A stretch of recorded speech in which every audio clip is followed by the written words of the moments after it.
warahmatullahi wabarakatuh. Kami dari kelompok Mataram ingin menjelaskan tentang unsur intrinsik dari cerpen anak rajin dan pohon pengetahuan. Perkenalkan, nama saya Rando Aditya Saputra. Saya Muhammad Fikri Bayaki. Saya Arsya Bayu Fariski. Saya Fajrul Trimora. Saya Rizky Nurmana. Kali ini saya akan menjelaskan apa sih itu unsur intrinsik. Jadi unsur intrinsik adalah unsur yang ada dalam cerpen, yaitu terbagi menjadi 3 bagian. Yang pertama ada tokoh penokohan, yang kedua ada latar. Latar itu dibagi menjadi 3 bagian, yaitu latar waktu, tempat, dan suasana. Nah, yang ketiga adalah alur. Alur juga dibagi menjadi 3 bagian, yaitu alur maju. Apa sih itu alur maju? Alur maju adalah alur yang pertama dikenalkan dengan orientasi, lalu komplikasi, lalu resolusi. Nah, kedua itu alur mundur. Alur mundur itu pertama dikenalkan dari komplikasi, lalu pengenalan, lalu resolusi. Nah, yang ketiga itu alur campuran. Yang pertama diperkenalkan, yang kedua komplikasi, lalu flashback awal, lalu penyelesaian masalah. Nah, yang keempat adalah tema, kelima amanat, dan keenam adalah gaya bahasa. Gaya bahasa di sini ada resmi saja. Lalu yang ketujuh ada sudut pandang. Sudut pandang dibagi menjadi 2, yaitu sudut pandang orang pertama dan sudut pandang orang ketiga. Begitulah hasil dari saya. Unsur intrinsik yang pertama adalah tokoh dan penokohan. Tokoh dan penokohan dalam cerpen anak rajin dan pohon pengetahuan. Tokoh yang pertama adalah Mogu. Mogu memiliki sifat rajin karena ia rajin membaca buku.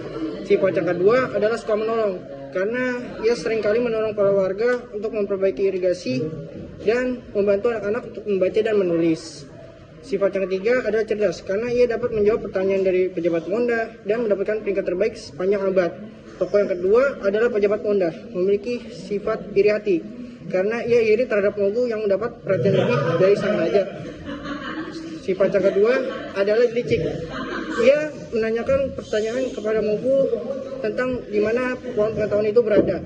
Tokoh yang ketiga adalah sang raja, memiliki sifat bijaksana karena pohon pengetahuan mengatakan bahwa raja sudah bijaksana, maka dari itu sang raja sudah cukup bijaksana. Tokoh yang keempat adalah pohon pengetahuan atau Tule, memiliki sifat baik hati karena ia sudah mengajarkan anak yang bernama Mogu hingga cerdas dan pintar. Yaitu lanjut ke unsur intrinsik yang kedua, yaitu ada latar waktu, tempat, dan suasana. Latar waktu dalam cerita ini kami menemukan 2 latar waktu, yaitu pada suatu saat. Pada suatu saat terdapat di paragraf pertama yang berbunyi, pada suatu saat hiduplah seorang anak yang rajin belajar. Lalu pada suatu hari terdapat di paragraf kedua yang berbunyi, suatu hari ia tersesat di hutan. Lanjut ke latar tempat. Latar tempat kami menemukan ada 3 latar tempat, yaitu ada hutan, ada desa, dan ada ibu kota.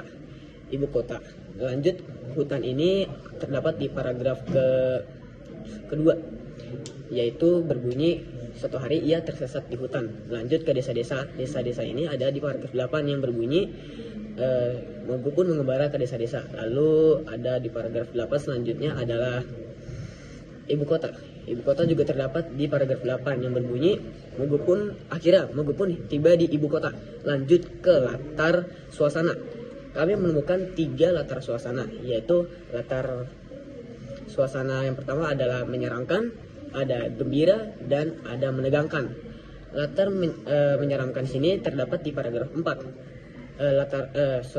Teks tersebut berbunyi, ia pun terkejut melihat pohon yang ia sandari memiliki wajah di batangnya. Itu terdapat di paragraf keempat. Unsur intrinsik yang ketiga adalah alur. Alur yang terdapat di cerpen adalah alur maju.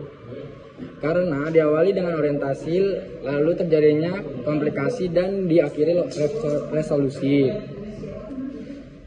Orientasi dimulai dari paragraf 1-8 dan dilanjutkan dengan komplikasi yang dimulai dari paragraf 9-17 dan diakhiri resolusi yang ada di paragraf 18.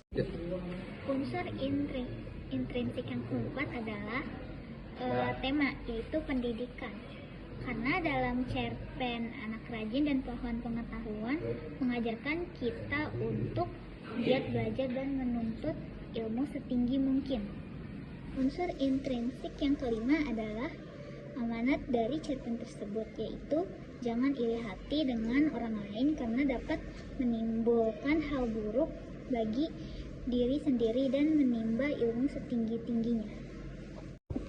Unsur intrinsik yang keenam adalah gaya bahasa baku resmi karena menggunakan bahasa Indonesia yang baik dan benar.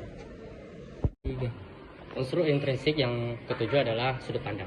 Sudut pandang pada cerpen tersebut adalah sudut pandang orang ketiga. Mengapa sih sudut pandang orang ketiga? Karena tokoh utamanya menggunakan nama. Contoh kalimatnya, pada suatu hari hiduplah seorang anak yang rajin belajar, Mogu namanya. Sekian dari kelompok kami. Wassalamualaikum warahmatullahi wabarakatuh.